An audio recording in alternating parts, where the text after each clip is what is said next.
কালকে পরে কাজতে কয়টার দিকে আইছাও? এই আর কইছ না, একটা রাতে 7:30টা হইছে।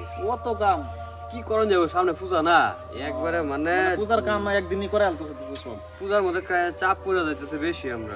আমারও একই অবস্থা, কামও গেলে পরে আর কামই শেষ হয় না। আর ইচ্ছা করে না, এই যে ওখানে জানগা লাগবো, টাইম তো এই এসে 8:39 বাজে। যাওনি গেল এই যে সময় পাইতাছি না। ওই তোরা শুন, আমি একবার একটা প্রতিজ্ঞা নিছি, সবারে কই দেই, ঠিক আছে? পূজা আইতাছে, পূজার মধ্যে ডাইরেক্ট যাইয়াম, ঠিক আছে? কথাটা মন দিয়ে শুনো, যাইয়াম খাইয়াম ঘুরবা মা পড়াম, ঠিক আছে? কোনো মেয়ের দিকে তাকানো নাই, কোনো চিংড়ির দিকে তাকানো নাই, যাবো খাবো আসে পড়বো, ঠিক আছে? এটাই আমরা প্রতিজ্ঞা। প্রতিজ্ঞা বলতে আসো তোমরা? আর তোর গুড়া আমরা কাম করতে করতে ফুকটি সামরো কি করে আমার যে আমরা কাম আর করে আমরা রাইতে 10টার সময়। আমার তো চাবি নাই, আমি তো বিবাহিত লোক ভাই, আমার এতে কই লাভ আছে?